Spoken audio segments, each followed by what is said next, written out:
And now, The Bonfire with Big J. Oakerson and Dan Soder. It's what you have to do. It's The Bonfire, Comedy Central Radio, Sirius XM 95. I'm Dan Soder. Big J. Oakerson is north of the border in Montreal, Canada. He's going to be there. We'll be back. Both of us will be on the show tomorrow, which is a pre-record.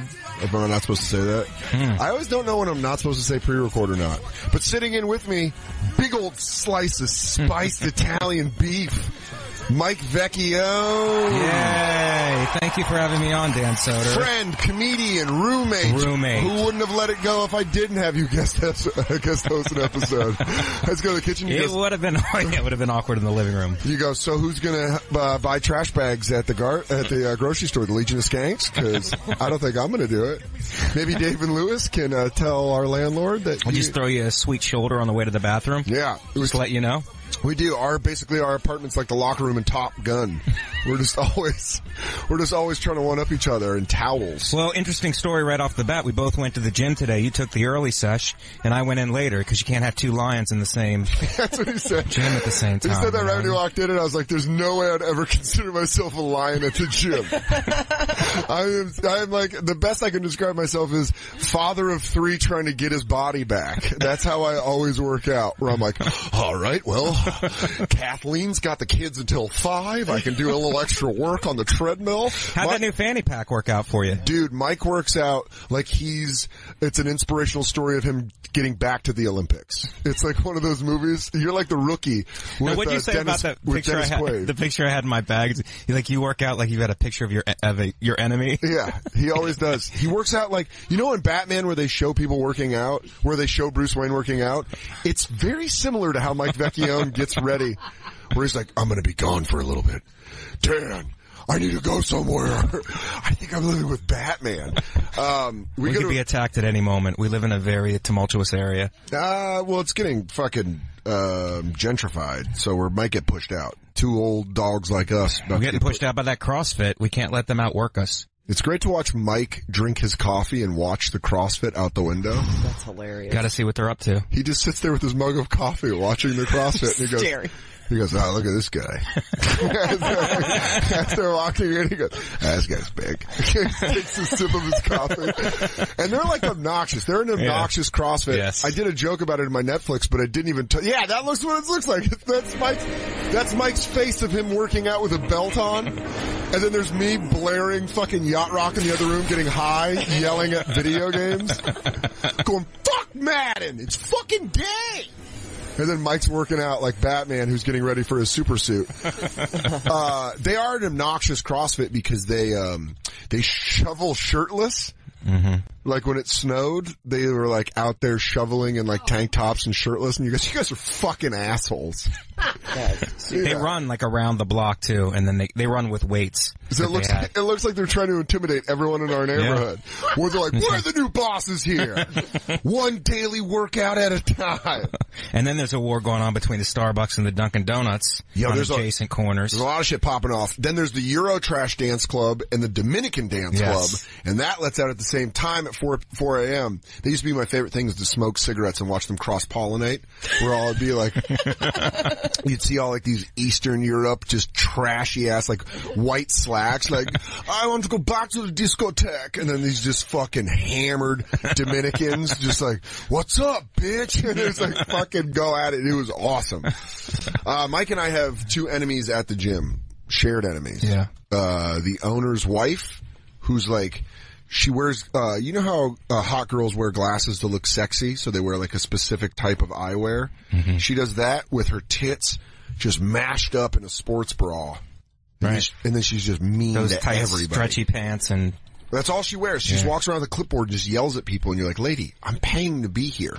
Why are you being such an asshole? Yeah. Mike and I hate her, but the guy that we really hate is this super creepy 50. That's exactly what she looks like, but like a 45-year-old lady. So she's like 2 notches below that in hotness. I'm not gonna lie, she is hot. She's pretty hot. Yeah, like she's hot. And here's the weird thing. Her daughter dresses exactly like her, but it's like a 20-year version younger, and she's even shittier. She works the front desk. And you're like, you guys are fucking gym nerds. Like, stop acting like you're cool. Yeah. What weird mom and pop gym do you guys belong to? I don't want to say the name, but it's in Queens. Yeah. And Mike and I both fucking break it down in there. Get it in there. So, one of us doesn't take the subway home, and one of us does. Whoa! I'm sorry. I'm I had to lazy. out you. I'm lazy. It's one stop and I'm tired and I get on the subway. It's his little treat. But it's nice to sit down after the gym. Is that your little treat? It's a long walk and a short subway ride. One-stop subway ride is real lazy. No, it's not! Yeah. No, it's not! It just worked out! I think 2 stops or less is a walk. That's bullshit, and it's hot, and I've just worked out. Is that lazy, Jacob? You're a gym rat. First of all, is this the one, can I at least ask, is this the one under the L? Yeah. I know it. They even keep the doors open, so you gotta watch these guys. Oh, you're talking about the CrossFit. Yeah. Yeah. It's the one next to a certain So Greek obnoxious. Yeah. grocery store. I just know gave your it well. apartment number. What's it? Yeah, right. Yeah. I gotta be careful, because I was gonna come on and say that something boys, and you can't say that. Yeah, we have a fake gang name. Yeah. Let's just say we call ourselves the 2-5 Boys. But we always say it in a joking way. We're like, they want to fuck with the 2-5 boys. I just walked past there coming back from my vacation, and yeah, the guy was just... The guys are shredded at That couldn't CrossFit. work Those out. guys are really shredded. Yeah, so are the chicks. Yeah. My favorite thing ever. Yeah, they're big, man. They're like big and strong. But my favorite thing I've ever seen is this old guy from the neighborhood in Queens is with his young daughter, and he's standing in front of this is right when CrossFit opened. I swear to God this is a real thing. He's standing in front, and I always cross the street. I cross the street to get over to the other side when I go buy a coffee. I cross the street, and this old man and his daughter's there, and he goes, the women, they want to be men. That's all he said. That's all he said, and I was like, that is so goddamn funny. They're training hard. He's mad because it used to be the Greek music store. Yeah, well, I used to get my Yanni there. That's all they sold was Yanni. And the soundtrack of my big fat Greek wedding. That was great, because I'd leave the apartment. I'm like, does anybody need any tambourines or feta cheese? Because I'm heading out to the Greek music store. That's all that is there. And then now it's a CrossFit. The funeral home got turned into a Starbucks. Mm-hmm. It's all shit's all Hey, how shit. about you will not go to the Starbucks because it was a funeral home? Is that weird? Thank you, Jacob. No. Thank you. I think it's, I know. Come on, they refinish it. Christine's giving me a look, but you and Jay are fucking Starbucks. You're like, you got your app, you put in your orders, your Starbucks. I know you wouldn't get it. And I know if Jay was here, I'd get killed for that. No, well, first of all, Bad juju. Starbucks is the only coffee that I have to put flavoring in because I actually don't like their coffee very much. But Yeah. Jay exclusively drinks chai, so I go there. I just are you worried about like funeral home ghosts being at the Starbucks? Yeah, I don't like it.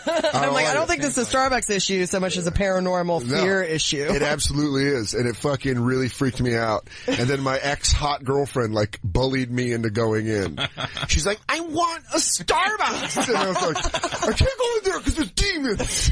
She's like, you can't make me go in there! She's like, I want a Starbucks! It's pussy beats ghosts every time. If that's rock, paper, scissors. Pussy always beats ghosts. They embalmed people there. They embalm people! I would never get a coffee there. You.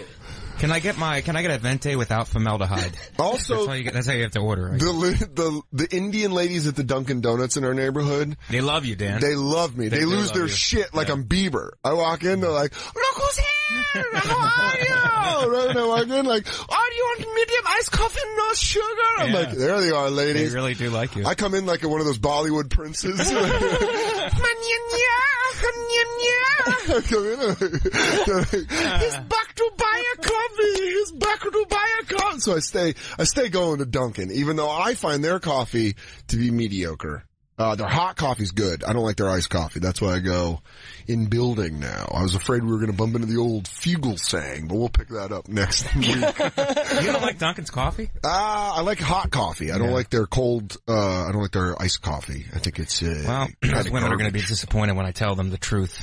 Dude, if I walk in and they treat me different, because you They've been snitch there on for me. like 20 years, by the way. No, legitimately, I've watched a girl start there and become the general manager over 10 years.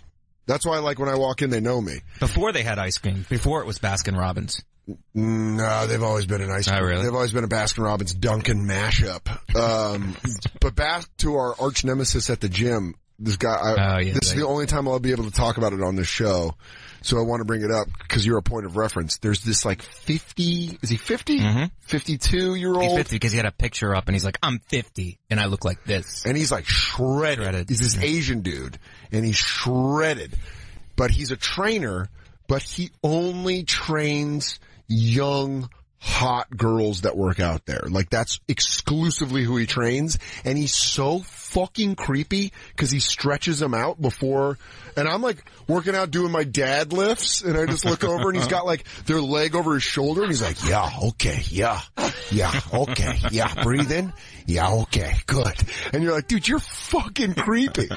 And then dude, the saddest thing I ever saw in his life is, you know, when someone does like a breakdance shuffle to like start breakdancing, right? He was just like by himself in the gym and I don't think he saw me watching and he was just like acting like he was going to start breakdancing. I'm like, you're a fucking dork. You're a 50-year-old dude. Yeah. But him and Mike got into an argument. Yeah, because they changed the back room into a CrossFit room, and it used to be a boxing area, and he was like, so I was treating it like a boxing area still. He's like, you can't jump rope here. And you can't jump rope here Good luck anymore. trying to tell Batman not to jump rope. The city's riddled with crime. Like, you need to not to jump rope. You are in my dojo. I only train the finest pussy. The finest hot pussy. But if he had that accent, that would even be charming. Yeah, he does, but he's like kind of a California shitty accent. Yeah, really? He's got kind of beach trash accent. He tried to cop me though. He tried to like out-cop me and be like, you have to go to another area. It's not safe. You have to go to another area. No one out-cops Mike Vecchione. That haircut? That square-ass jaw? By the way, not with this criminal justice degree that I have from Penn State. Dude, speaking of which, I don't have any dates to plug, so I just plug my education. The studio next to us is filled with about 7 black women who all look like they're protesting your job. Like you killed one of their kids and now you're here, and I'm like, Mike, did you discharge your firearm at the 17-year-old? He's like, I thought he was coming at me. He was coming at me. At the Bonfire SXM on Twitter, Instagram, Snapchat, Facebook, all that shit. Also, Big J is doing the Nasty Show, but we're doing a live Bonfire Wednesday. It's the 2-year anniversary, Just for Laughs Comedy Festival in Montreal. We're going to be at the Soprano Sea Room at the Hyatt Regency Hotel. It's an absolutely free show, so if you can make it to the show and you'd like tickets, email us at thebonfiresxm@gmail.com. Maybe we can get that Asian trainer on the show. Oh my God. I'm sure he has got nothing to do. Dude. But abs. I would love to. I would love to get him on there. Cause he wears those compression pants under basketball shorts. Yeah. You know what I'm talking about? He is a knob. And I don't say that like I'm pretty compassionate for everybody. But the guy, it's weird cause we both came back from the gym and we're talking about it and we're like, that guy's a knob. I mean, it gets brought up or I'm like, that fucking Asian trainer, he's like, I hate him. Like, immediately goes there. He's just got an energy of like, yeah, it's a bad energy. It's always like you're in his way and it's like you're not supposed to be there. That feeling. Like you're not serious enough. Yes, exactly. Where he's like, if you want a real body, you'll have a creep like me grab your inner thigh as I stretch you. And then I heard a rumor that other people hate him, like outside of us, to the point where they're like, I go to this gym in Queens and I'm like, dude, I don't like that Asian trainer. And they're like, dude, and someone had all this information where like apparently he got caught fucking a married woman that he was training and it was like a problem at the gym. And you're like, oh man, what a sexy ass life to be just a personal trainer. Well, that's the CrossFit gyms. There's so many like broken marriages and relationships with like CrossFit instructors because they just, get all beefed up and fuck. Yeah, they're just all jacked and they're like, I gotta put this somewhere. And they're like, go. And my wife's at home all soft. I need a hard woman. Mm-hmm. I need a woman with a back like Bill Romanowski. Yeah, they can throw their back out one way or another. Yeah, and then it feels like they're always trying to intimidate us. Maybe we should try to get the CrossFit to fight the training staff at the gym. It's too far away. We're right in their proximity. That's why they're right in our face. What if we need to get the Muslims on our side? I think we live next to a mosque. We live next to a mosque and they left us cookies. Let me tell you something. They did. Can I tell you something about Mike? How I kind of know he's a little Islamophobic. He wouldn't eat a cookie. I let Dan eat him first. But I also smoked a copious amount of weed and fucking took down that whole plate. And every time I go, I'd eat a cookie. And bombs away. I kept making jokes. It was fun. He was doing airplane into the mouth with the cookie. There goes the North Tower. Yeah. I set up the first one. But yeah, so you're saying we get the the Muslims on it. I think they are on it. They're good. I really like them a lot. They love us. Yeah. They're awesome. Don't like CrossFit. It's their Hamas. We're trying to get them to go. They go, they don't even think Muhammad's the real prophet. They're like, who said that? Like CrossFit. I don't know. We're just trying to pit them against each other. They're praying. They're doing their Navy SEAL training. Yeah, you go. It's headed for a showdown. I heard they got a poster of Muhammad in the CrossFit. They're like, They're like, dude, what did you do to your neighborhood? I'm like, it's all out war. And Mike and I control it. Oh, can I say something? My light was broken in my room for 8 months, and then it just got fixed. So now I realized I've had seasonal depression. Mike, I've had depression for 8 months because of no light in the room. Our landlord refuses to fix anything in our apartment, and Mike did not have a light in his bedroom. Listen to what he's saying. He didn't have a light in his bedroom. No light in the room. 8 months. For 8 months. I'm like, you didn't think to buy a lamp in that 8 months? Oh no, he's got that going, but the switch for the above light, gone. Dan, could you take this question? Go ahead. He just has a tiny sad lamp next to his bed, so it looks like it's a bedroom on a ship, on like a boat, where you'd go under and you'd be like, Captain, I think the wall's been breached. And he's like, oh, be right up. Like, that's how dark his room was. It was this tiny little room. Yeah. And then he got a light, and I've never seen Mike happier. It really is. I came home from D.C. this weekend, and he's like, hey, how you guys doing? Fix my light. Like, he's on blow. He's like, hey, good to see you guys. Love you. Missed you. Also, I'm sleeping a lot less. Also, I think I'm going to go fight that Asian trainer. I think I'm actually going to fight him. It's a new life. Yeah. I feel like that's where chicks come in handy, where it's like, I would have never allowed you to not have a light in your room for 8 months. But he had to take the fixture out. The fixture, I would have bought, I know how to buy, like, obviously a light, but he had to take the holder out and put a new one in. He had to put a brand new light in because the thing broke that actually held the light bulb. So it wasn't just replacing a light bulb, it was replacing the whole unit. The module. Yeah. That's crazy. It took them 8 months to fix that. I know it's something they need to fix, but that's a minor thing to fix. Oh, Christine, do you remember when Jay and I started this as a podcast in my apartment under the train, and you and Jay would come over, and do you remember my kitchen was folded, that floorboard was folded up like that, and you would like almost twist your ankle by the sink? Like vaguely. It's still like that. It's still like that, and we're hitting the 2-year anniversary of this show. And that was like a year before the 2-year anniversary. It took a year to get this fucking thing off the ground. 4 years. So it's been 4 years, because what happened was a pipe under our sink broke, and it leaked, and it got into the wood, and then it warped the wood up like a spine, like a mountain range, and that just goes down our kitchen, and it's a speed bump in the kitchen. But also, in case you're racing to get some food, it really slows you down. I can name 6 people who have almost broken their ankles in our kitchen just by being like, what the fuck is that? We're like, that's the charm of it. Yeah. Oh God, we really got to get our shit together. We gotta start. I mean, that's the only thing left, though. And I said to the landlord when he was in there, I'm like, hey, what about this mountain that's in our floor? And he was like, that's another day. He's this giant. He looks like the gorilla from Who Framed Roger Rabbit that answers the door. He's this giant Italian guy, and he's always like, "Hey Dan, I'll be right back in a week." But he does it like a shitty dad, where you're like, "Hey, I need Anthony. Can you fix my thing?" And he goes, "Yeah, Dan, I don't know. I got a lot of things on Long Island. I'll be back next week." And he just never shows. He just never comes back. That's exactly. He just never comes back. Mike, am I wrong? That's what he looks like when you see him. And he's a beast. Bongo. He's just You can only get so mad at a guy like that because physically you can't do anything to him. I have big hands, and he shakes my hands and just engulfs them. He's a monster. And he goes, "Hey, how you guys doing?" He's like, "What's going on?" We're like, "The floor." He goes, "I don't know. I got another building. I go in Brooklyn, and I'll come back." And then 3 months later, we're like, "Oh yeah, he never came back." We had this smoking hot girl in our apartment building that lived on the top floor, and she answered the door in a towel. She was gorgeous. Yeah. She had huge tits, and she answered the door in a towel, like with her boobs, like kind of like moist and coming over the towel. And Anthony brought her a new refrigerator the next day. The next day, she got a new refrigerator. That's real. That's a real thing. I swear to God, she told us, she goes, one time Anthony was there and he opened the door and I had like a towel on and I was like, Anthony, I think my refrigerator's like not cooling the way it should, and then he's brought me a new refrigerator. And you're like, it wasn't even broke! It wasn't even broke! And he like lugs it up. He's like, I got this. Hold on. I'm gonna lug this thing up myself. It's a state-of-the-art Sub-Zero. Yeah, he goes, that right thing, the bottom one, I mean, baby, you're not gonna get a colder refrigerator. Also, those two animals on the front of that, because I think they're showering in the shit water. So your landlord acts as your super? Yeah, but we've never had a lease.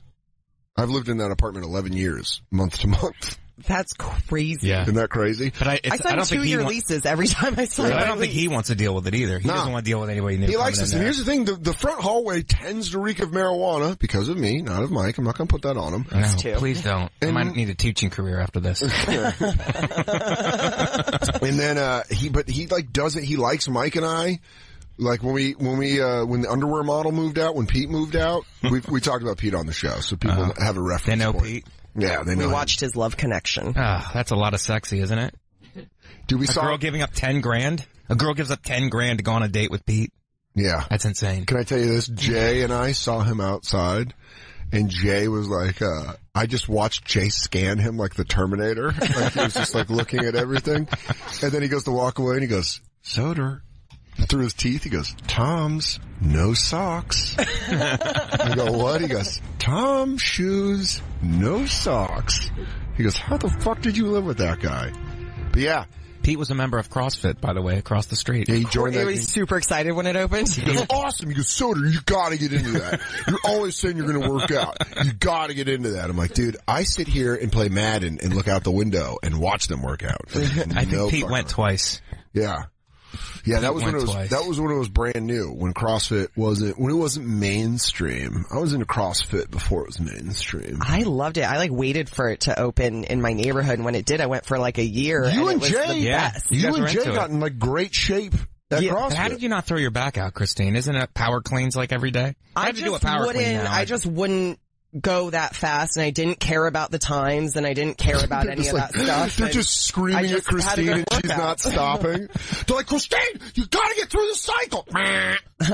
She's like, I'm going. That's why I quit smoking, because I was in CrossFit and I felt like I was gonna die. So when I quit smoking the first time, it's because I was working out so hard. And then I also stopped, I saw a thing, there's what's it called, a snatch? Yeah. And I saw somebody like threw out their spine, and I just stopped doing them. I never did that workout again. I was like, that's an Olympic, like an advanced thing. Do you have that choice? Yeah, what are they gonna do? Like, I'll tell you this. I don't know. That Asian trainer, when someone doesn't want to do what he wants to do, he gets awful handsy.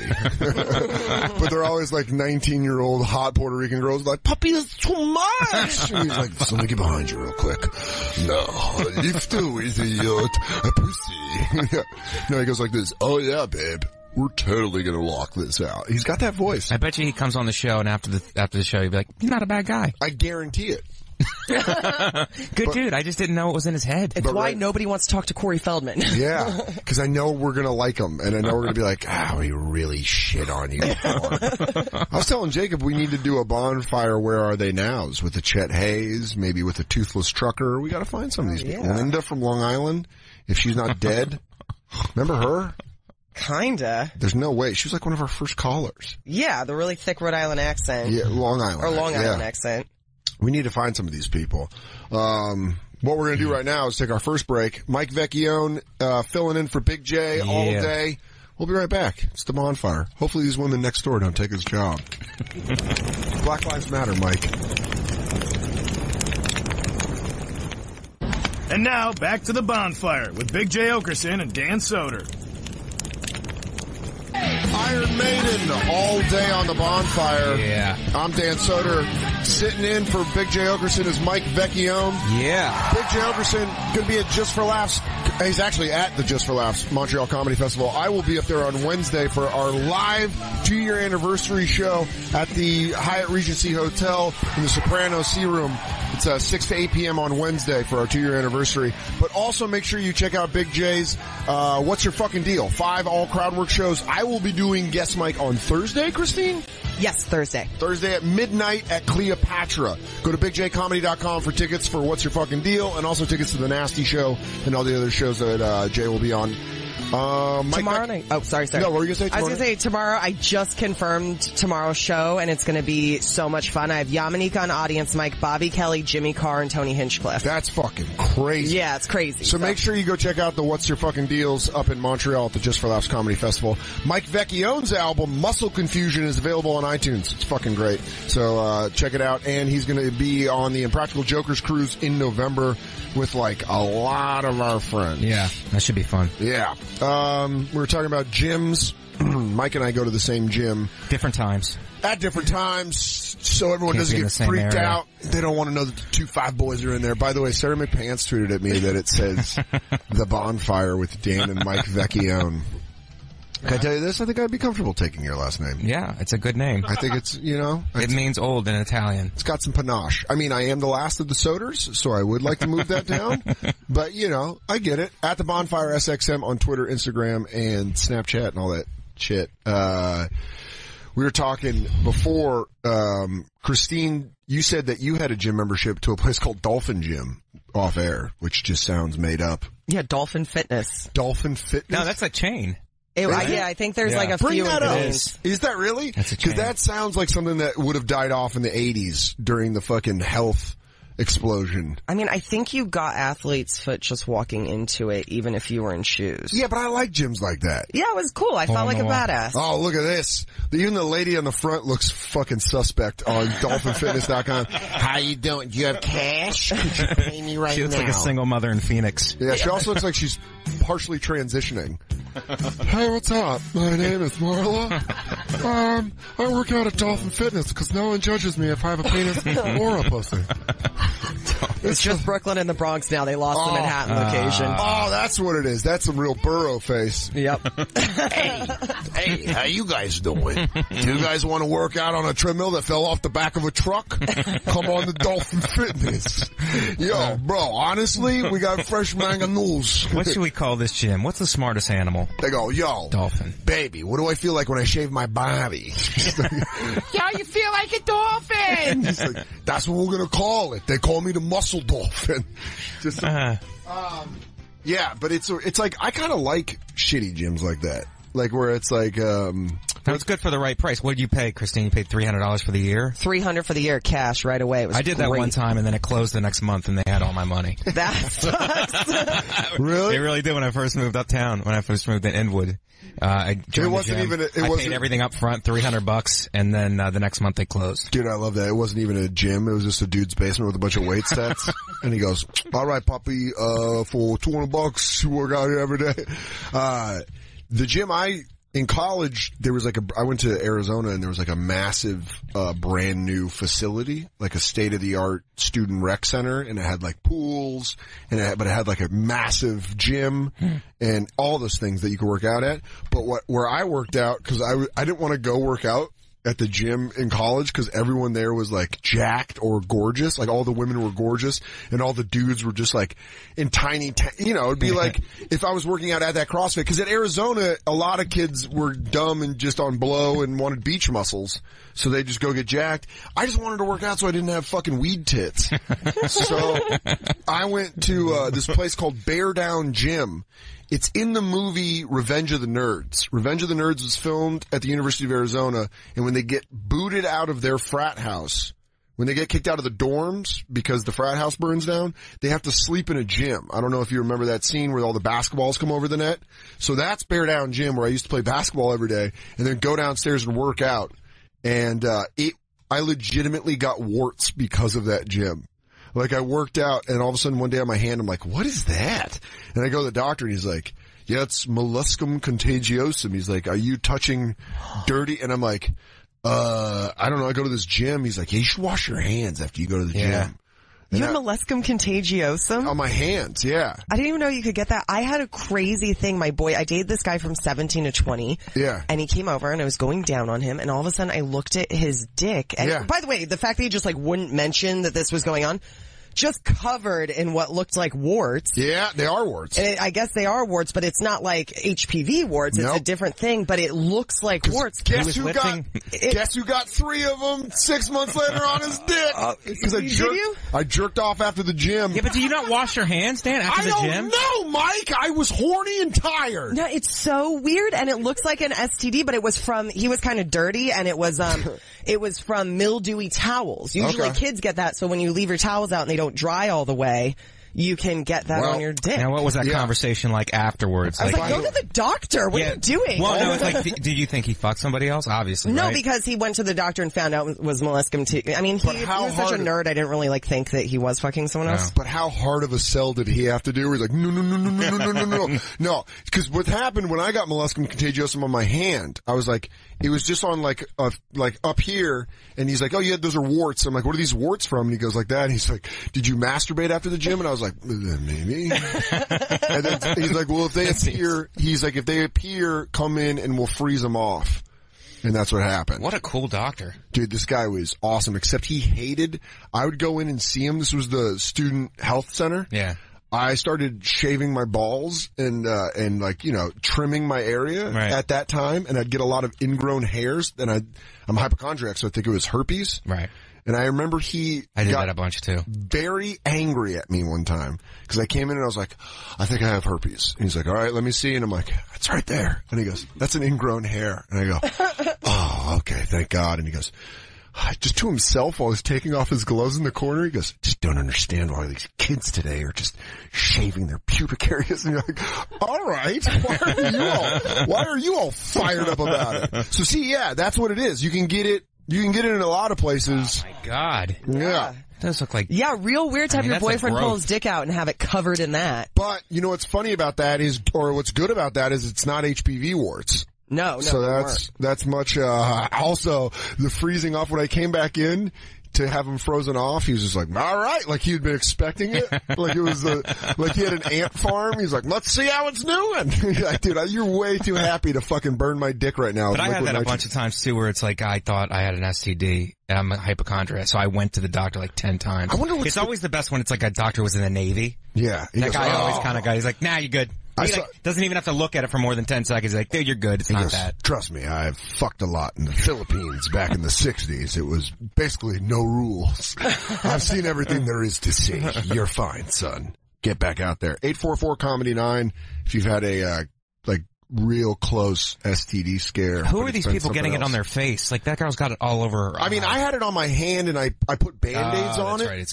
I put Band-Aids on it, to not touch, because I was afraid if I touched anything else. So then when it happened, when I got the molluscum on my dick, I freaked out, because I was like, no!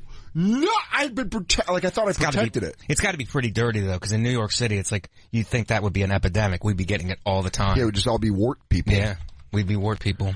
I don't know what it is, but yeah. Molluscum. Molluscum contagiosum. You can get it from the gym. It sounds like some kind of an opera. I wash my hands so many times at the gym. I've trained myself not to touch my face. I mean, look at that little kid. Me too. Christine, can you bring up the picture of it? After I'm done. Can you, yeah. Oh, is that is that kid's stepdad just put their balls on his face? It's like, it's crazy that whoever this kid's parents are would let it get that bad. Well, that can't be in America. Can that be in America? Oh, I like your patriotism. That you're like, no, America. Mike, there are awful people here too. Yeah. No, but who would let that get that far? Can I defend Mike? That's crazy. Can I defend Mike real quick? That is a real fishing village kind of problem. Yeah. Where you go, oh boy, that's all from fishing. Yeah, I have I mean, that scare that you feel when you think you have an STD. Oh, the relief. HIV infected child. Oh, that's an HIV. Okay. Well, now we feel like assholes. Yeah. I mean, I feel like a piece of shit now. I mean, yeah, giant molluscum indicates advanced immunodeficiency. Oh, so it's like you might have AIDS. Why would you say that? HIV. Actually, you know what?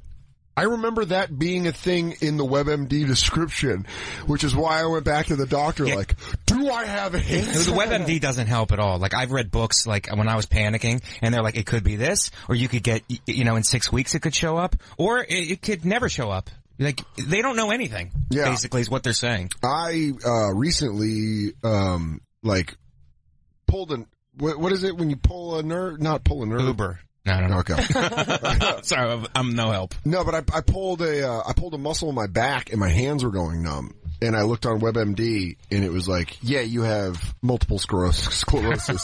And I was like, no, what? And then I just spent an afternoon in my head of like, all right, here's what happens. I record a goodbye video before I get too sick. That way I'm moving around. No, that's literally like hands, legs shaking, anything. I'm like, well, that's it. I have MS. It's done. Like, I may as well just die right now. That's what a purist Dan is. It's like he gets a little twinge in his neck. He immediately starts writing wheelchair jokes. It's like, I gotta incorporate my wheelchair into my act. I go, do I breathe to get on stage? Do I have one of those breathe straws that moves me on stage? Do I get off? I don't know how this is going to work. Guys, what's up with ramps? I'm very confused. Oh, dude. I want to talk to Scott in Colorado. Scott, what's up? Man, what's going on, man? Hey, dude. Good to talk to you guys. I've never actually called in before, so I'm just like, well, so cool, man. You called in on Bonfire Light. No offense to Mike Vecchione. Big J's not here. Big J's not here. You got Diet Bonfire. What's that? Well, Mike, I'm a huge fan of yours, man. Thank you, Scott. I've been a fan of yours for a long time, man. I mean, I just wish you come out to Colorado, bro. I mean, I love your album. I love listening to you, man. So, all right, let's not build him up too much, or else I appreciate it, Scott. Keep going with what you were saying. I really enjoyed what you were saying. It's great, man. Thank you so much, Scott. Trust me, Scott, as Mike's roommate, can you do this every morning? It would make the living room much more tolerable. Mike just called in. So wait, Scott, you had molluscum? Yeah, man. So when I was a kid, man, when I was like in 2nd grade, I got warts on my face. Man. Which grade? Say that grade again. 2nd or 7th? 2nd grade, like when I was a little kid. Okay. I don't think you'd take as much abuse in 2nd grade for having warts on your face. 7th grade, that's a deal breaker. You're just fucking done. Well, I'll tell you, man, it was one of the most traumatic experiences of my life because remember what you were talking about when, they got to get the liquid nitrogen and burn all that shit off. Yeah. But they have to do the same thing on your face, bro. And I had to go back several times and, like, just burning that shit off. It feels like somebody's putting a cigarette out on your face, man. This is a real thing. This has probably been the most honest I've ever been on this show, but I got warts again, and I had to go to Bellevue. I fucked a very, and they popped up, and I didn't have health insurance, and I went to Bellevue Hospital because it's a non-profit hospital. But what they do is they take NYU students, and then they do their residency. Those are the doctors you see. It's fucking insane. Yeah, that's a loony bin too. Everybody goes to Exactly. But you can get free health care there, or you used to be able to back in 07, 08. So I had a wart on my dick and I was like, I have to get rid of it. And I knew I had to get liquid nitrogen done because I had 3 and I was like, I was working in the service industry where, it's fast and loose and you fuck around sometimes. So I was like, I gotta get these 3 warts burned off me. I go to Bellevue. There's this young, Asian woman who is a resident. And she is, I promise you this is real. She's liquid nitrogening the warts off my dick, and it hurts. It's like you're being stabbed. It's like, and you're like, okay. She does 1, she does 2, and then just out loud to herself, she goes, she's holding my soft, tiny dick in her hand, and she just goes, I am hungry. And then just goes back for the 3rd one. And you're like, it was the least it wasn't sexual at all. It wasn't like, I'm hungry. It was like, I forgot to eat kind of thing. Like, did I eat lunch? And she's just holding my dick and I'm like terrified because it hurts so much. I'm in that moment where I'm like, yeah, what? I just go, what did you say? And I just never did it as a joke because I'd have to be on stage like, I got dick warts. But it was one of the weirdest moments I've ever had with a doctor where she just said it out loud and then she caught it. It was like, I'm sorry. And you're like, I mean, that is hilarious. But Scott, how many treatments did you have to go in to have them completely burned off your face? I had to go in for about 4 treatments. I mean, they were just torturing you at the end? What's that? They said they were just torturing you at the end? They're like, one more. Let's just burn this little fucker. Yeah, and my dad was like, because, my dad's like, oh, I'm bringing this kid in so that he can basically have his face burned off, and it's like, little kids don't understand what the hell's going on. Did you scar up?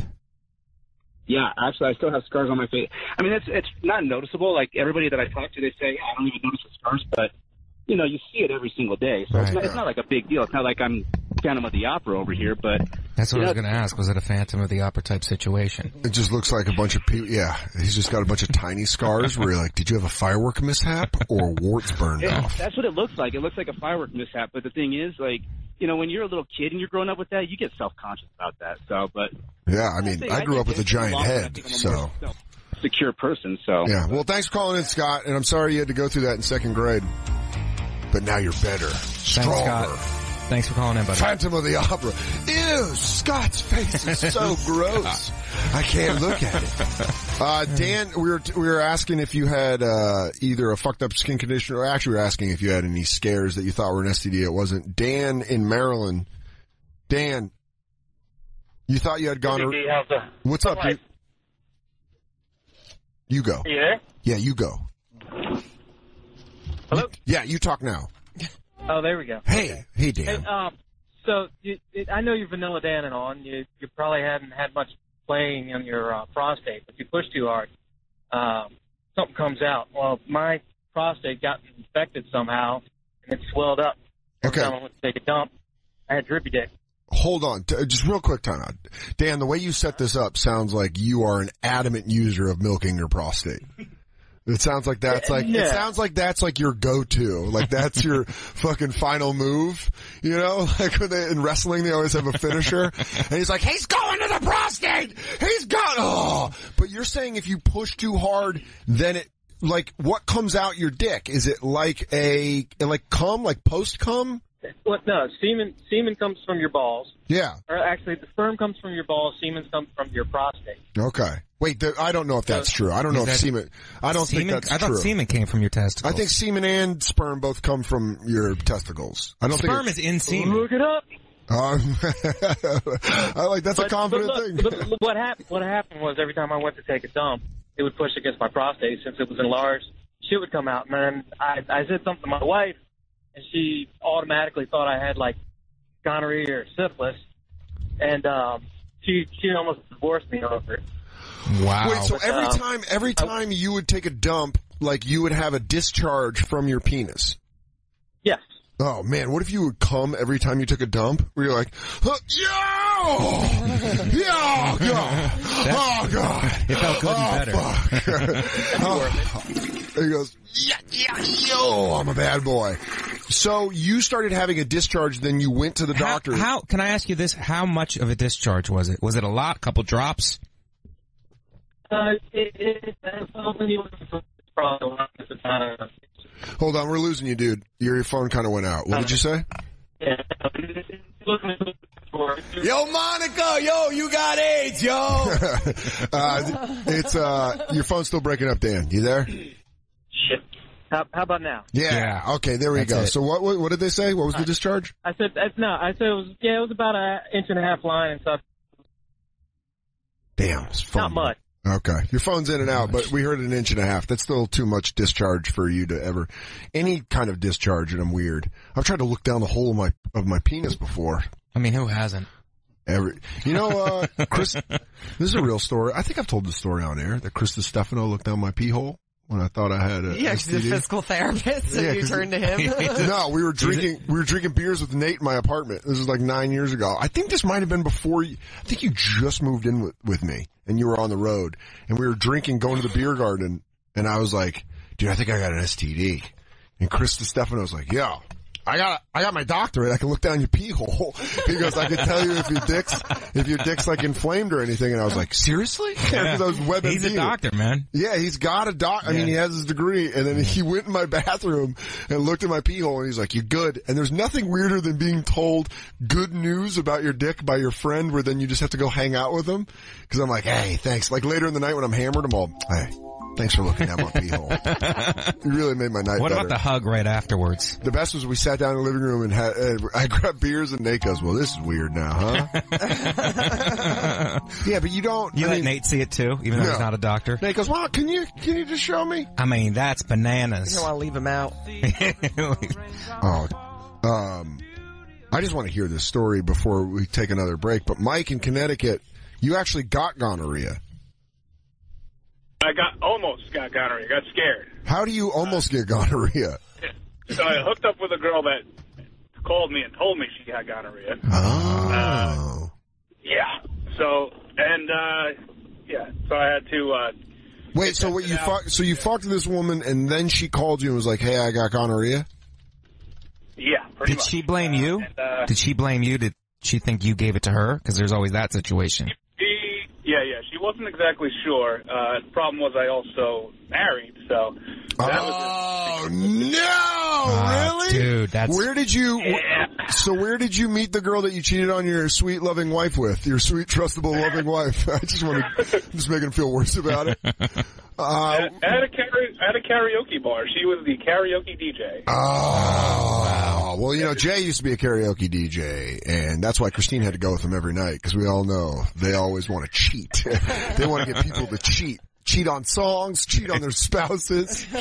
So you met her and she was DJing a karaoke thing and then she's like, hey, 4 more songs and then I get off work. Why don't you buy me a strong drink? No, use your drink tickets. Yeah. She's like, I got drink tickets if you want a bone. So were you doing karaoke? Oh yeah, I was killing it. Wow. Well, that's great. That's what she was telling you, but she was also trying to hand you a case of the clap. She's like, oh my God, baby, you're such a good singer. I thought you was Van Halen up there. You go, what? She goes, do you want to fuck? Where did you guys hook up if you're married? In her booth, I hope? Her apartment. Oh, that's great. Was it disheveled? I'm imagining a mattress on the floor. No, it was an actual box spring, so it was solid. No frame, though? All right. What is this, an advertisement for Sleepies? No, dog, we only rock with sleep number beds here. Sleep numbers. So you fucked her, and then she called you and was like, hey, I have gonorrhea?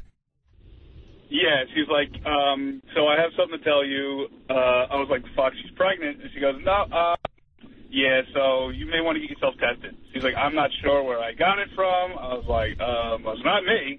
Well, all right, so Mike, you gotta walk me through this. You're married at the time. She calls you, tells you that you might have gonorrhea. What is your first move? Do you call a Winston the Wolf to come in and solve the situation? Or do you just start taking penicillin? I would just start taking penicillin. Right to the clinic. Right to the clinic. So you went right to the clinic. Did you fear you would have to tell your wife? Like, were you ever like, fuck it, I'm just gonna were you like, fuck it, I'm gonna tell my wife I cheated on her and get ahead of the storm? Or were you like, let me try to beat out this clap and then I'll fucking tell my loving wife, or I'll never tell my loving wife? Oh yeah, no, I rolled the dice. Smart. I waited for the results. Yeah. How long did the results take? Was this, what year was this? Did they still have to swab the inside of your dick to test you? No, this was this year. So. Oh, okay. Oh, all right. Wow. So a recent mistake. Did you have to put off sex then? That's always that weird. She's like, oh, let's do it. And you're like, nah, I'm not in the mood. You have to be not in the mood until the results come back? Vec, he's just super honest. She goes, you want to fuck? He goes, my dick's shooting some flames, or else I'd be in it. I had to go full Marty Brodeur on that one. I was like, I'm exhausted. Maybe tomorrow, and then just. How long? For how long? Like just 2 weeks, right, or something? No. I did the paid for the extra expediting, so I got it back in 3 days. Smart. So you just had to dodge her puss for 3 days. You're like, whoa. Yeah. You were just like she was your beard and you're a gay guy. You're like, I just can't tonight. Stop coming after me. These women love me. You still with her? Are you still with your wife? I'm actually in the process of getting divorced. Ah, there it is. Well, maybe this karaoke DJ was an angel sent with a fiery pussy to break up your fucking you and your wife. I'm confident I could beat up an angel. Yeah. Well, thanks for calling in, Mike, and good luck with the divorce. Mike, that was a very candid story. Thank you for being so vulnerable. No, I like that you take it to some Fraser Crane radio, Mike Vecchio. I like that he shared that. Yeah, well, There's a lot of sharing on the bonfire. I just talked about how I had warts burned off my dick, and you didn't thank me for sharing. Jacob just looked away from me like I'm a goddamn leper.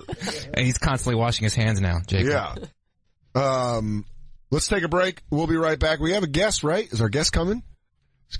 Yeah, Louis. He's going to come in at 7. So not Louis C.K. Don't do that. I know a bunch of people in their cars were like, oh, no. You think he would come on our show? Not at all.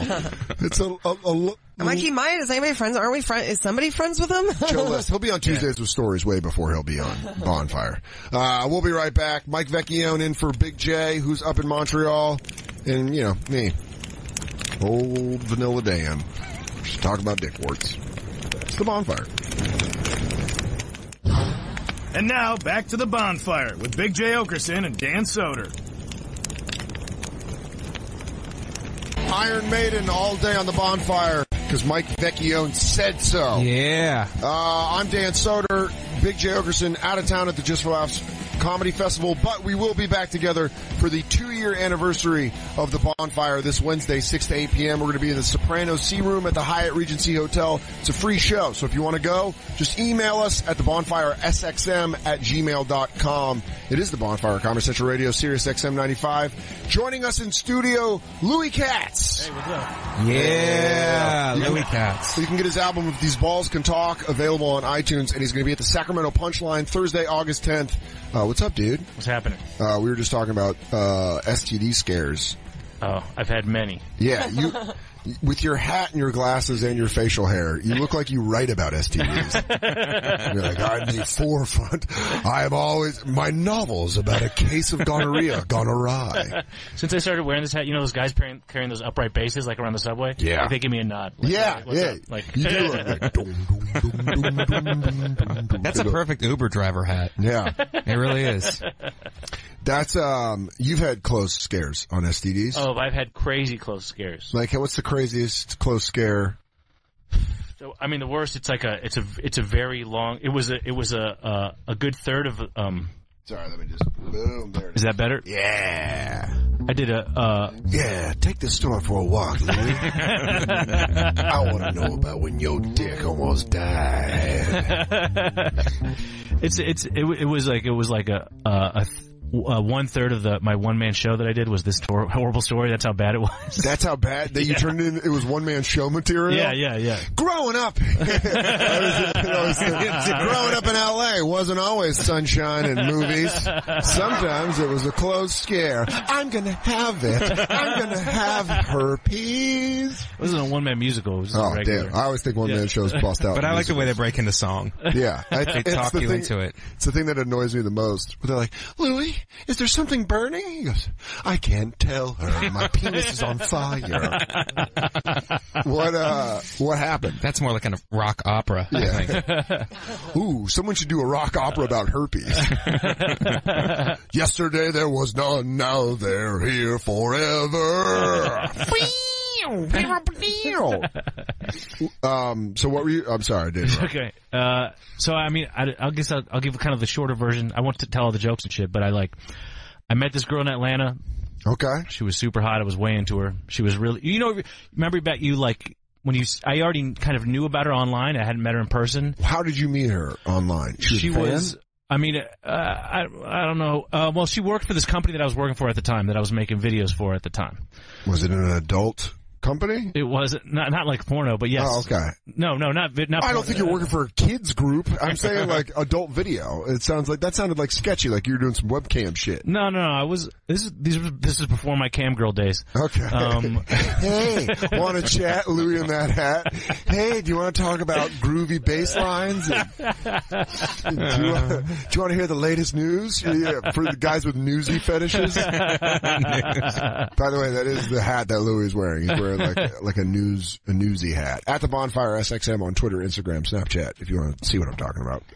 You met her on your paper route. Go ahead. But lady, I can't give you the Sunday unless you pay for it. She goes, how about I pay for it inside, paper boy?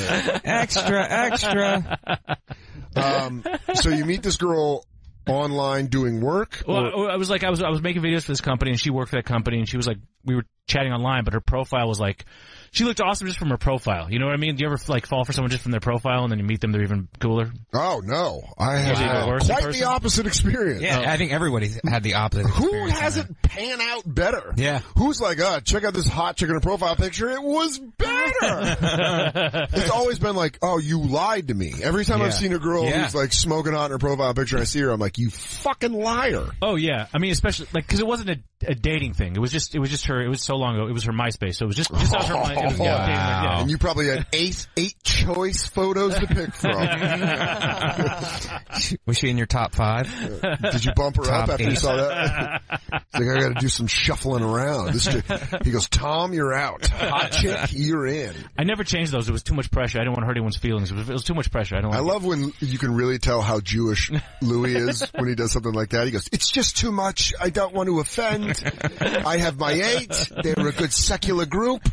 I don't want to break it up. Why would I change the band? So you meet her, you see her on MySpace, and you're like, and I'm like, do you remember you had a quote with MySpace? Yeah. And then, oh God, yeah. Yeah, it's weird that, her quote was like from my favorite, a line from my favorite Simpsons episode was the quote, and seemed what really was cool. the line? I mean, you can't just get past this. It was the best of times, it was the blurst of times. Oh yeah. Yeah. Yeah. It's a great Homerism. Yeah, totally. So you see that, you see a hot profile pic. Yeah. And she's into cool shit, you know what I mean? It's not just that she's hot, it's like I can tell she's cool, and then meet her in person, she's cool. So you go from that to I'm gonna raw dog her. Yeah. You're like, you're so cool. Is that your thought process? Is that your sexual top 8? She probably doesn't have anything. You slide the condom off, you go, I'm letting you into my top 8 right now. Can we do this without a bag? What's that called? Isn't that called something, Christine, when you fuck a girl and you tell her you're wearing a condom but you're not? Lying. I think it's called lying. Yeah, but there's like an actual term for it now. Yeah. Oh, Black Lou knows. Stealthing. Yeah. Oh, what a cool name guys for a think shitty that's like thing. not wrong, some of them. I mean, as a woman, we can debate that here on the, But real quick, as someone with who has a penis and not a vagina, obviously, can you feel when there's a condom on? And yes, 100%. Yeah. That's why, I've had my fair share of unsafe sex because they don't really feel that great for us either. Yeah. So you'd have to be either drunk or dumb if a guy's like, no, it's on, and she's like, that's so weird. This rubber feels just like human skin. But you don't have to make it serial killer style. But there's that moment. I'm getting that Ed Gein pussy.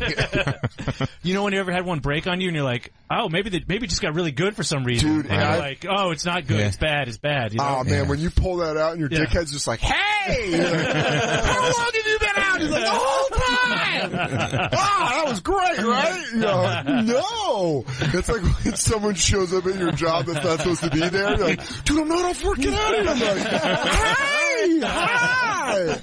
Oh, goddamn, your heart sinks. I remember that feeling. Yeah. You pull out and you're like, no. Yeah. You just figured out maybe she got really wet all of a sudden from something I was doing. Like, no, that's not what happened. You go, God, you're so wet I can feel it through the condom. You pull out, you go, all right, touche. Turns out you have average pussy wetness. But haven't you also? I mean, you know it feels better because haven't you half the time it's like. I don't know, girls are asking you not to wear a condom. Isn't that... What? No? Louis, baby, please, take that condom off. No way. I had to broker it like it's a deal between two crime families. I'm like, listen, there's no respect lost. I'm just going to take this thing off. I'm going to put it in your vagina, and we're going to walk away. Aren't you suspicious if they say that? Like, it's okay, what do you have? Because they're not scared? I feel like if they're not scared, then they have something. So you think that's like... They're trying to give it to me. That's how you feel. Yeah. Not that they don't have something. And then they go right to sleep, and that makes me even more than like, you know you gave something to me, and now you're getting a solid 8 hours. Because you know you already had something. Do you rock them awake and go, hey, what do you have? No, I grab him by the face and I'm like, be honest. What the fuck were you into before we got together? And she goes, I'm gonna call my brother who's a cop. So you meet this girl in Atlanta. Yeah. We'll get back. Yeah. What do you have? What do you have? We hook up. It's great. She's super cool. I tell my agent, I'm like, you gotta book me back in Atlanta. I want to go back just to see her. I go to see her a month later. I get there. And you guys hooked up the first time you went? Yeah, we did. All right, yes. Just like the whole time? Yeah, I ended up hanging out with her. She was kind of showing me around, and then we ended up hooking up like towards the end. You know, that kind of thing. Oh, that's great. Yeah, anticipation. You spend some time together. Yeah. You're not sure if you're going to. Were you staying at her house? No, I was doing a gig. I was at the Punchline, the Funny Farm. Oh wow! Yeah. I forgot that you did comedy in the 70s. Were you trying to get a Carson set together? So you work in the Funny Farm. God damn, comedy club owners really don't respect the craft by the way they name their places. They go, you guys want to come to the retard bucket? And you go, oh, God. But he's probably got the nachos named after him. After that, the Louis Katz nachos. Or the Louis Anderson. It's just a bunch of cheese melted on there. He goes, there's no chips, all cheese. So you're at the funny farm, banging it out. We hook up. I'm condo situation? Did you take her to the condo or did you go to her I place? went back to her place, which was very nice. She had a very nice place. She was really cool. She was just really cool. I was like into her. Yeah. But how did it go? Was it like, were you like, I'm not going to wear a condom? I cannot remember that. I just know we were very drunk and we didn't. Yeah, because you know what drunk is like, you make drunk plans. It's like you either plan to start a business or to fuck without a condom. I'm telling you, your knowledge and my know-how, we could fucking go to the top. Or it's like, this thing doesn't feel good, baby. Let me take it off. No, but you didn't even try to wear one. I mean, I can't remember this detail. One guess might be that it was like, when we went for like the second round, it was like, well, we're out. Well, it's okay. And yeah, hopefully it's okay. Did you ask her, like, are you on anything? Are you on anything or do you have anything? I've asked girls if they have. Are you on anything? Are you on birth control? I mean, literally, this is. Oh, true. Yeah. Over a decade ago, and I really can't remember. I just know I hit it raw. That's all I can't remember. Any other You're an assassin. I also like it. Also that he went from like medicinal to cool. He goes, I can't pertain that knowledge. It's been over a decade, and I just broke it off raw. This just became OJ's parole hearing. Yeah, he's like, I just stuck my love stick in there and just broke that bitch off. So you have condomless sex. Yes. Drunken condomless sex. Did you pull out? I can't remember. I don't know where I nutted. If you're going to ask, I don't know these details. I just know there was no condom. How cool would it be when you die if God shows you all the lost tapes where he goes, do you want to know what happened that night? And you go, yeah. Can I see myself? And he goes, dude, I got it right here. You're not going to believe this. And it just shows me. He's like, oh yeah, I'm going to fucking finish. I'm going to finish. Don't touch me. Oh my God, it was in you. I always thought that it was kind of like a defending your life thing, but it was all the times you could have fucked, but you didn't. And like, that's why you go to hell. Like, look, you could have fucked all these times and you wasted your life. Out of here. But I think that would be like in heaven where it'd be like you would be in hell if you'd done all these fucking. No, I think the opposite. Oh yeah, sexy ass heaven you had. Yeah. I like Louis' heaven. Louis' heaven's a lot like Corey Feldman's house. Like those are the kind of angels. It's just a bunch of women in fucking bustiers. Hi, Louis. I think that's Judaism though. What? Because Ron Jeremy said something like that in an interview. He was like, all the women that... What are you studying Ron Jeremy? I think you should... Well, we worked on Dave's old porn. Oh. So we had to study it. Credit drop. Writing for Dave Attell. But that's what he did say. He's like, all the pussy I could have fucked. Like, I try to fuck everything I can. It's like... Because you guys don't believe in hell. Am I right? Well, it's like you gotta defend your religion. You can... Well, yeah, it is true, and that's why Jews are so great, is because we think there's only one world. It's just this. It's this life, so you gotta make the best of it. Now, that could be trying to help people, or it could be fucking as much as possible. Stick your schwanz in whatever you can, and then when the game is over, it's over. You go upstairs, your mother's there, you don't want to talk to her, but you're down here, grab as much pussy and money as you can. Yeah, tell that to the Palestinians who work at the cellar. Yeah. So, drunkenly, you don't know if you come in or you don't know. You just wake up the next day and you know you raw dogged. A girl I'm saying we might have done it it might have been the next morning. You know what I mean? I'm saying like it might have been even that next day. We're even sober, but it's like we don't have any condoms, but we're lying here. We want to fuck. Let's fuck. You did the rollover, hungover thing where you go, hey, what's up? And you just put it in. Oh man. How many times I've had hungover, can I finish in the morning sex? And you're just sweating out whiskey and you're like, morning. She's like, hey, like, you wanna? It's always the grossest, because then you come and then you start feeling hungover and you're like, oh God, what happened? That was the worst part of drinking, is the hungover fucking morning sex. But that's why you need a NutriBullet. Oh, Mike just has that juice it up right afterwards. Yeah, I just hear Mike make a citrus blast and then get back in there. Sorry to wake you up and interrupt your hangover sex, but I got to train. It's like, whee! I'm all, hold on, that's my roommate. That's my roommate. Hold on, baby. So you have unprotected sex. You've known you've had yeah. And so we go. I booked the gig. Oh no! What's the conversation like right after the next morning? What's that? Do you talk about it? No, it's like Monday morning quarterback that shit. We're not tripping on the fact that it's unprotected. So I guess in just putting it together detective style. Yeah. I must have pulled out. Because neither of us, I don't remember being worried about it. Okay. I remember. Like, where's the cum? What did you do in my cum? You're never gonna hear from it. Maybe I haven't hidden my pussy. Maybe I hid it in my safe. You don't know. Get out of here. Give me a point. Where's my cum? I need to find my jizz. So you guys, by detecting it, by deducing the results, you can tell that it was cool. I mean, like, like I said, she goes, I did a catcher's mitt. You came in my hand. I got down on my knees and you came in my hand in between my legs. Sorry, I'll stop interrupting. I don't know where I nutted. Right, no, so that's not the question is the next day. There's no talk about it? I don't remember any concern about it. There's no concern about it. Right. There's nothing like that, so I don't remember that. So it must have pulled out, or she must have been on the pill, or whatever reason, we must have been not really tripping on it. Okay? So then I book the gig a month later. I asked my agent, I'm like, I gotta see this girl again. He's laughing at me. He books me I got the some gig. raw pussy down in Atlanta. I gotta go It's like a goddamn oyster bar. This is like the, after I had this really bad breakup where I got cheated on. This was like the first girl I liked again ever since then. So I was like, it wasn't just that I fucked her. It was like I was into her. This is like a romantic movie. He was a guy working for himself until love had him work for it. Raw pussy. Yeah, so you had that vengeance in you, though. You had revenge fuck on your mind. I'd done that already. I had that period, but I was feeling nothing. You know what I mean? I was like, I was having it's the end of Taken. You've saved your daughter, but you still feel nothing because you've gotten all your rage out. I get it.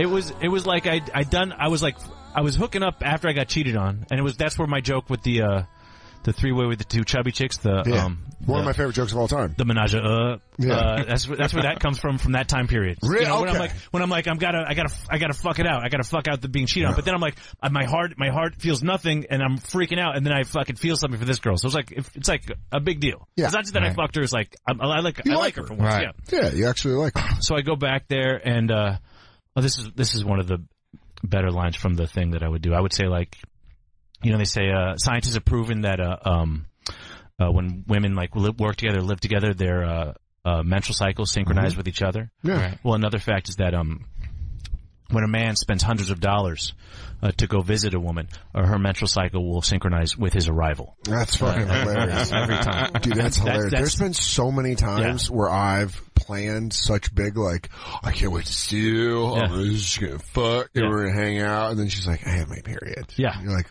Christine, is that just the body being a dick? Yeah, I've had my body trick the other way before, where it's like I've been in a situation where I was supposed to get my period and then was late, which is a little nerve-wracking in the moment, but then it comes and you're like, thank you, God. Yeah. Like, that was No, fantastic. but I thought you held it off to wait for the guy. Did you hold your body off to wait for the guy? I must have willed it to happen with my witch powers.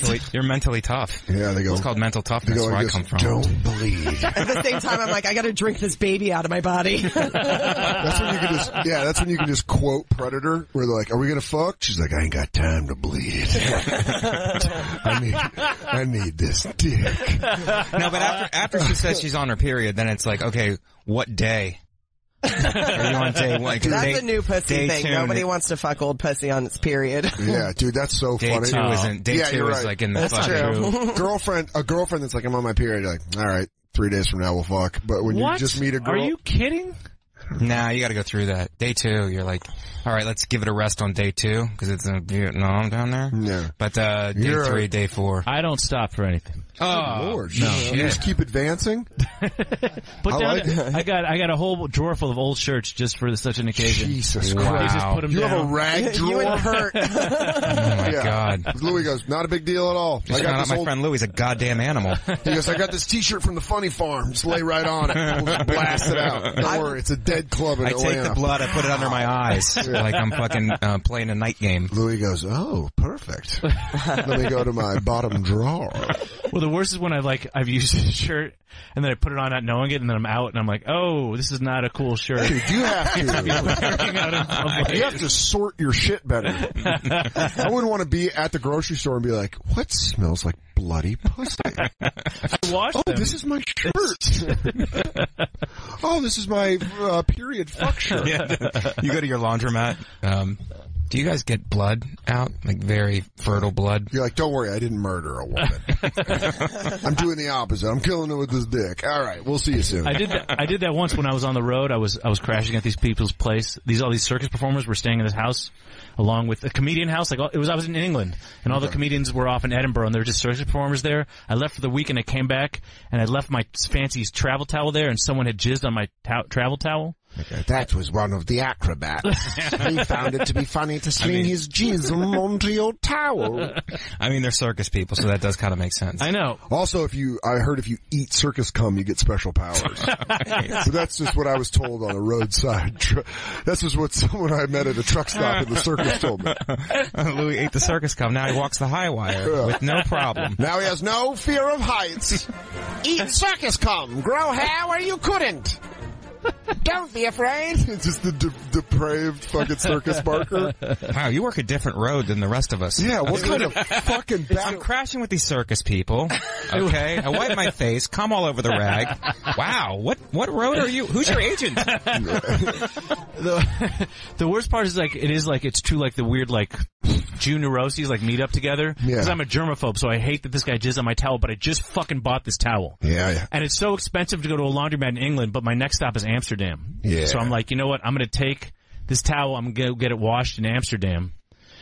And then, so I take the towel with the circus cum on it. I travel to another country. I think that's illegal. I know. I don't think you're allowed to cross fucking country lines with circus cum. I think that's the violation of the Mann Act. Yeah.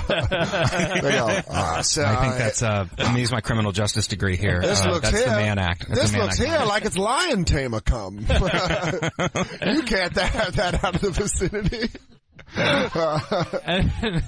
So you take your circus cum to Amsterdam. And then I go to a cleaners, and I'm like, someone came, it's not my cum, someone else came on. You said this to the people that I'm work like, yeah, someone else had, I said ejaculate, I'm trying to be, professional, someone ejaculated, and they're like, we can't get this out. And I'm like, what am I doing? And then it finally hit me. I'm like, there's no way they could clean this enough that it'd be okay for me to use this towel full of the stranger's cum. And it snapped me out back into reality, where I'm like, what am I doing? Because that knocked your Judaism down a notch, where you're like, this is just too bad of an idea. Yeah, I would just... If you got out of a hot shower and put it on your face, when you take a towel, and you're like, nah. And you look and you go, no, fuck. It was like a special travel chamois, man, and I was real excited that I had it. And then travel chamois? Yeah, it's like a... Sham wow? No, it's like for traveling. Oh. Travel chamois. So, you travel to Atlanta to see your lady friend again. Yes. Yeah. She's on her period. We can't have sex, but we just hang out. We go out, we get drunk. I wake up the next morning, I go to take a piss. Instead of feeling good, it feels bad. Which is one of the worst feelings. Yes. It's just mentally and physically. Both. Because it's a relief when you pee, usually. And this is the opposite of a relief. It fucking hurts. And it scares you. Yes. Well, the good news is she's not pregnant because she's on her period. So that's one hurdle cleared. All right. I'm telling you, I like fucking half glass full, Mike Vecchione. We gotta be celebrating that a little bit. He's a pure optimist. He goes, we gotta think about it like this. No baby. Honestly, I must have pulled out. She must be on the pill. I swear to God, because we weren't even worried about that. And pulling out really works if you go just a couple strokes. You don't take it to the last stroke. But that's a whole other subject. Who doesn't take it to the last stroke? Someone who's paranoid. I'm not leaving. Knock up a girl. Yeah, all right. I don't leave 3 bites on a plate. I'll leave a bite on the plate, but that's just because I'm not trying to be gluttonous. When it comes close, you got to do the last few strokes outside, and then you're good. I'm going to finish this outside. Just go outside and come.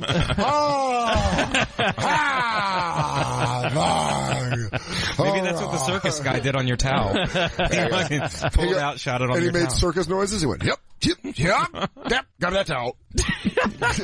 As he flipped back, handspring, come. So if you piss, it burns. Yeah, but so now like I was mad that she was on her period and we couldn't have sex, but I'm like, oh great, but she's on her period, so I can be like, I'm not into that kind of sex, and I can wait till Monday and go to the doctor, and I'll find out if I'm just being paranoid, because I've had like tons of scares where I didn't have anything at all. So I'm like, I should check this out before I even bring it up. Right. I go to the doctor on Monday. The doctor checks it out. She's like, it's either and some white shit comes out of my tip, which is also a bad sign right there. The pain and white stuff out the tip, bad. And like a gookie white, not like a cum white. The way I describe it, it was less walnut shrimp sauce, more Elmer's glue. Yikes! Wow. Yes, that's maybe it's old cum, huh? Did you ever think that maybe your balls were doing some cleaning? Had to get some old cum out. I've got really translucent nut. Okay. And this was more whitish than nuttish. Got it. That's just how I do it. You had spackle nut. You had a little bit of spackle come out your dick tip. So this is after you peed? Yeah, it's like I pee, it hurts, and then at the end there's not like white. But you're still with her, like you're staying in Atlanta, so you could confront her. Right? Well, this is the thing. So I'm staying there for a full week, and the weekend we can't have sex. We're having, because there's not sex, we're having even a better time, we're like hanging out. You know what I mean? Because we're not just that sitting around just fucking, like we haven't seen each other for a while, so we're having a great time. The doctor says it's either gonorrhea or chlamydia. They say they take a culture, just check, see what it is for sure. But she's like, you should tell your partners.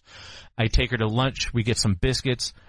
It's Atlanta. Yeah. And then I mean, thank you for saying that. 'Cause I would have left here thinking like, do you know Louis like super into biscuits? He just says it casually, like, we know that he eats, you wear, that hat says you eat biscuits. I think that's more of a bagel hat. Goes, can you pay me in biscuits? Boom, doom, doom, doom, doom, doom. I do have a bagel face. He goes, oh yeah, this next one's called Biscuits in Atlanta. About a girl I met that gave me a flaming hot wiener.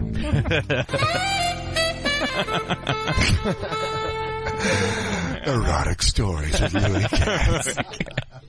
So your doctor confirms it. Yeah, and I tell her it over lunch. She's like, well, that's cool. That happens. She goes back to work. She's just fucking... Wait, you're in Atlanta still? You go to the doctor in Atlanta, or you go to your doctor? I go to the doctor in Atlanta. I'm in Atlanta. Oh, this is Monday. Southern doctor? Well, you have here, you have a case of sin, dear. You've been sinning. You haven't been praying. Next you're going to tell me you're a Jew. Oh, this is only, that's some white Jew cum coming out. That's nothing but Jew cum. You go, excuse me, sir? Well, I know how to fix this. It's just give yourself to the Lord. So, so she's cool. She just is cool with it. She acts. I mean, look. I tell her at lunch. She's just like, trying to act like very like open. Like, oh, you got that. It happens. Super progressive. Awesome. Yeah. Totally down. But so then, I'm like, how am I going to make it up to her? No, did you give this to me? Well, that's my thing. Is that's the thing was like. So because I'm very paranoid about STDs, I always use a condom, like every time except that time with her and with the girl I was with right before her. Okay. So it could have been me. So you kind of really aren't careful and just you kind of gave up that lifestyle for the past two. Now your emotions fuck with you once you've been cheated, like when you've been cheated on, when you're dumped, like your emotions start to fuck with you and you make bad judgments.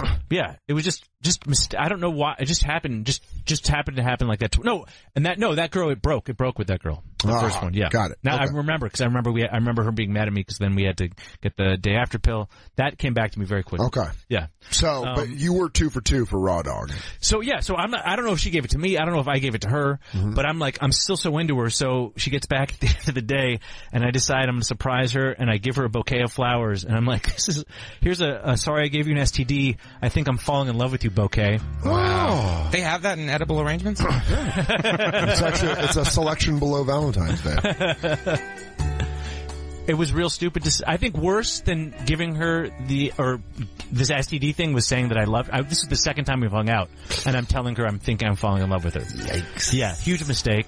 And then so she like says thanks for the flowers and like leaves her own apartment for like 12 hours, like doesn't come back because I'm there. I have nowhere else to go in Atlanta. I'm staying with her, and I'm there till Thursday. This is fucking Monday. Oh, yes. Oh my god, it's horrible. That's hilarious. It's so awkward. It's so terrible. But what did you wait? So. I just don't know how you can give someone flowers and they're like, I gotta go check the mail. And then it's gone for 12 hours. What did she tell you? She's like, I have to go to work? She's like, I gotta go. She's like, I gotta give this vacuum cleaner back to my friend. And she was like jetted. Dude, that's she's like, so I'm funny. out. She's like, I gotta stay with, I gotta go. You know, she's like, I gotta go. Like, it's weird, man. We're in the same apartment and it's fucking weird. So when you said like, hey, here's a bouquet of flowers, sorry for the STD, and I think I'm falling in love with you, did she physically get hit by the I'm thinking I'm falling in love with you, like way worse than the STD? Was she like... I mean, only years later did I realize how much crazier that, like, I could have made it through the STD thing, maybe. It's that I'm falling in love with you thing it's just in nuts. I mean, dude, how do you say that the second time you hang out with somebody? It's so fucking stupid. I would never have done that. But that was more the bad judgment after having been cheated on. Yeah, but you're a feelings guy. Like, I am. Can you explain that to her? It's like, look, I'm a guy who has real feelings. I'm a person with emotions. I'm not one of these fake motherfuckers out here who's trying to play a game, who's trying to run game on you. And my emotions are out there. Now you come back from your vacuum cleaner drop off or whatever you're doing, and let's fucking hash this out and make it work. I think, dude, I'm not gonna lie, Mike, I think I see a new like side gig for you where you coach up emotionally broken dudes. Yeah. Bring them in. He's like, sounds like you threaten women with your emotions. Yeah. Like, I'm gonna hit you with my feelings, bitch. Yeah. You know what? First off, you're gonna get hit upside the head with some sensitivity. And then, I'm gonna take it to the gut with some understanding. And then, when you're not looking, I'm gonna kick you down the stairs with logic and empathy. I'm gonna domestic abuse the shit out of you with my emotions. So that's how we do things in our apartment. I'm just letting you know what's up if you want to stop over. So she's done. She's like, after that. Yeah, but I'm still staying with her. I'm like freaking out. Like I can't sleep. And then I start drinking coffee during the day because I can't sleep because I'm crashing on her couch, and I never drink coffee because it gives me anxiety. So now I extra can't sleep, and I'm drinking more coffee, and I'm literally like flipping out. It's the closest I've ever gone to like going crazy. Because I'm going from I can't believe what I did to this girl to I can't believe what this girl did to me. I thought I was in love with her, and I'm like I just felt like cursed, dude, basically, because like I couldn't believe this is the first girl I liked. This is the first girl. I mean, like, the timing is also crazy. Like, let's, that it only came up the day after I got there was when the symptom, like, if I'd gotten the symptom 2 days before, I could have been like, my grandma's sick, I gotta cancel the trip.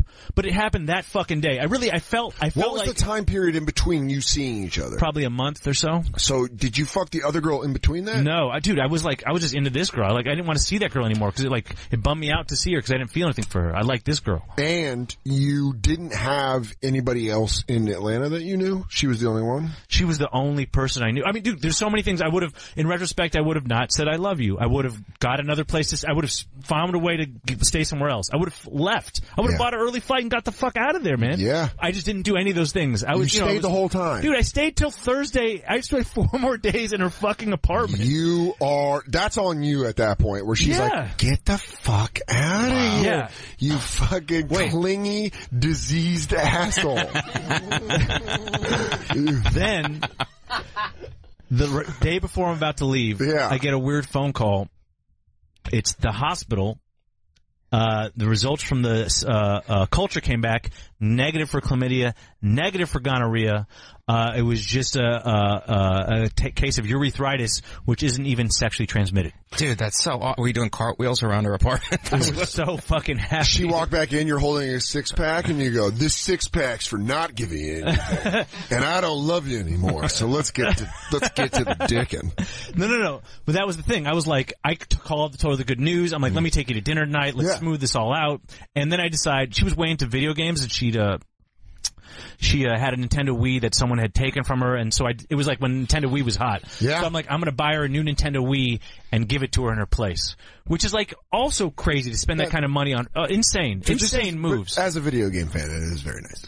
Thank you. Yeah, that's a good move. But then we go to dinner, and like dinner's super fucking awkward and not she goes, good. So, you meet anybody? What? Nothing. Just is your dick still burning? I told her I didn't have anything. It was just bad. I was probably, dude, it wasn't, and like, look, on top of all these things, like, I'm not even describing, I was acting nuts. Like, the whole week I'm there, I'm acting nuts because I'm going nuts. I'm losing it. I'm losing my shit. And then we go back to her place, and I surprise her with Nintendo Wii, and we, like, design our characters and play the world's saddest game of Wii tennis ever. Like, hey, sorry I told you I loved you. Also, sorry, I thought I had gonorrhea. Also, do you like your Wii? Do you like your new Wii? It's fucking, that sucks. Then So I'm like, at least this fucking guy's prank show is over. Then a week later, the Atlanta News Weekly publishes a review of the bar we went the first night I was there that weekend. Accompanying the review of the bar is a photo of me and her kissing passionately, I swear to God, and the caption underneath says, "But will she still love you tomorrow?" Yeah. And she didn't. Nope. She never loved you. And she kept the Wii when I gave her a gift receipt, and she really could have returned it. What, you wanted her to return it? Yeah, fuck that. Why should she keep it? Because Nintendo Wii's a lot of fun. Have you played Nintendo Wii? I played it that one time. It was real sad for me. I mean, really, she just kind of fucking long-gamed you into fucking you for Nintendo Wii. Did she come back and stay at the place the last couple of days? No, she was. Yeah, I was staying on the couch and she was in her room. Would she just be like, "I'm going to bed"? Yeah. Night. Yes. Yeah. Yep. Fuck, dude, that's hard. So she'd just be like in her shirt and she'd be like, "I'm gonna go brush my teeth. Do you need a water or anything?" Yes. Oh, Louie, that is that's tough because then it's like you're like the dog outside. We're like, "I'm gonna give you a bone, but I gotta go to bed." Yeah, it was horrible. Thank God you didn't like bring a dude home. She goes, "No. This is Mark. I met him at the same bar. That's Louie. His dick's on fire and he loves me." She goes, "Maybe if you fuck me, I can yell him away. My sex noises will shoo him away." What's up, bro? All right, I heard about it. It's Pete. Yeah. Very nice to meet you. Hey, nice to meet you. I'm Peter. Your name's Louie? She's a cool girl. Nice to meet you, man. Sleep tight. Hope you get some good sleep. I'm gonna fuck her. Mike Vecchione sitting in for Big J and Louis Katz, guest on the Bonfire. We're gonna take our last break. Be sure again to check out Louis Katz's album If These Balls Could Talk on iTunes, and he's gonna be at the Sacramento Punchline August 10th. So go to punchlinesac.com. That's SAC, not SACK.com for tickets, and follow Louis at Louis Katz, KATZ. And Big J is up at Just for Laughs. He's got the Nasty Show and he's hosting Hot 5. What's Your Fucking Deal? All crowdwork shows. Go get tickets at bigjcomedy.com. And Mike Vecchione's album Muscle Confusion is on iTunes now. And he's going to be on the Impractical Jokers Cruise in November. And check out my half-hour special as part of the stand-ups. Nate Bargatze's part of it. You like him, right? So check that out. We'll be right back. It's Bonfire. Hey, college football fans. Look, you've probably got some crazy rituals. Maybe you kill your firstborn so your team can win. That's not in the copy. I apologize. Maybe you cook your famous ribs at every tailgate. Or maybe you're more of a never wash my socks kind of guy. Well, you could get molluscum contagiosum. Now, maybe it's worked so far, but imagine taking your ritual to the next level with Dish. Upgrade from listening to pregame broadcasts on your car's AM radio to actually watching them on an HD TV with Dish. Just imagine how well your offense could play once you make the pregame highlights and interviews on an HD TV. Your new tailgate ritual. Visit dishtailgate.com. That's a lot. Visit dishtailgate.com and get Dish in the Playmaker antenna today. The Playmaker sets up just in minutes in the parking lot and it doesn't need a Wi-Fi connection. Best of all, with Dish, you pay as you go programming. You only pay during the months you use, and in case you were wondering, no, you don't need Dish service at your home to enjoy TV at your tailgate. Make HD TV from a Dish a new tailgate ritual. Visit dish-tailgate.com. That's weird. It is both. I say just go dishtailgate.com today and get free shipping for a limited time. Restrictions apply. And now, back to the Bonfire with Big J. Oakerson and Dan Soder. Yeah! Megadeth. It's all picked by Vecchione today. Mid-90s Mike turned into 80s hair metal Mike. Yeah. That's not hair metal, that's fucking metal. This is a great song, though. You're a great song. Big J. Oakerson up at the Just for Laughs Comedy Festival. So I'm Dan Soder in with Mike Vecchione and our guest Louis Katz. Yeah. Hey, what's up? It's the Bonfire on Comedy Central Radio, Sirius XM 95. Before the break, Louis was telling a story about how he almost got an STD from a girl in Atlanta, and it turns out it was just a slight infection caused by who knows what, but you told her you loved her and that you had an STD, and that fucked everything up. How often after that trip did you talk to her ever again? Well, she pointed out that the funny thing about when the article came out with our picture in it, she pointed that out to me. Oh, so she did. So she contacted you. She's like, hey. Yeah, but I was still in the throes of it, and I was just like, yeah, I was still like. So you were heartbroken when she contacted you, like, hey, this is hilarious. You were like, shut up. I was like, I was like apologizing too much. Like, dude, I just didn't know. I just couldn't like, dude, just a lot of times you just gotta be cool. And I could not be cool at all in this situation. Like from the get-go. If most people adopted the phrase, don't let them see you sweat, a lot less shit would happen. Because when you freak out, then it just makes everything else fucking go worse. Yeah. Coffee doesn't help. Yeah. By the way, exactly. The guy who drinks a lot of coffee. Sleeping. Dude, I'm saying like, I probably would have fucked it up just because I was so sprung, since it was the first girl I liked since I got cheated on, let alone all this other shit plus no sleep and coffee. I was insane. When you come out of a relationship, a shitty relationship, and you start liking someone for the first time, it is so fucking powerful that you just do the dumbest shit. That's the wealthy girl. That's who I broke up with my long-term girlfriend and I met her and was like, it's whatever you need me to be, I'll be for you. And then like I look back, I'm like, that was fucking ridiculous. I gave up a lot of my own personality just to be that. So you do get fucked up and you're almost like a different person in a lot of ways. Yeah. This is men sharing. This is really beautiful. I just want to comment. You know what? We were having a good time until you had to fucking tough stepdad us.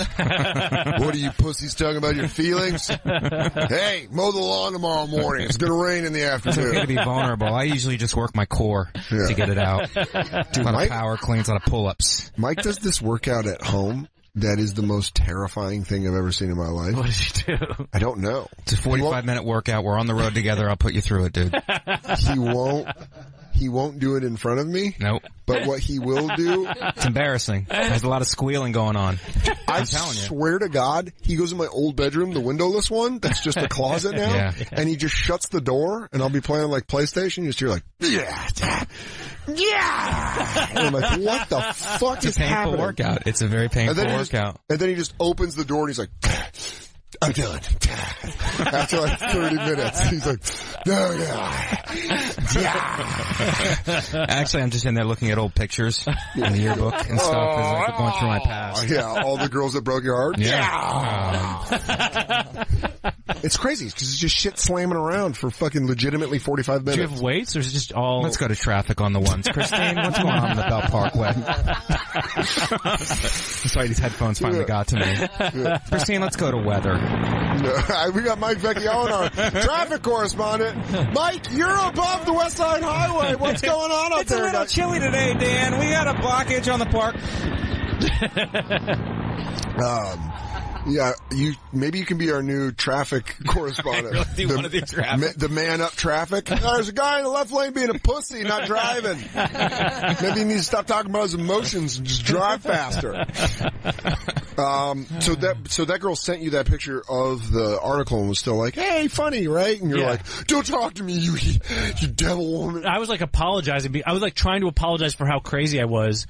And not realizing that made me seem also even more crazy. I want you to know, I don't usually get that carried away. I really was going through a lot, and really, just give me another chance. Can you text me your address? I'm going to send you a mixtape. Oh, don't worry, I know your address. I'll just be outside with the boombox. Oh, she also didn't know like I'd gotten cheated on. She didn't even know what space I was in. Did she ever learn any of this? No, unfortunately, I never got a chance to tell her. I wish I could have told her like that I was just like, I was kind of going through some shit and that I was all fucked up. But it turned, she ended up dying like about a year later in like an accident. Jesus. Oh God, that music really does make me laugh at a really awkward time. Wow. Yeah. That noise. How did you find out she died? Her MySpace page shut down? Really? Yeah. Ain't that the saddest shit in the world when someone goes on Facebook or MySpace and they're like, hey, I'm dead. It's just a memorial page, Yeah, now this is a memorial page. Yeah.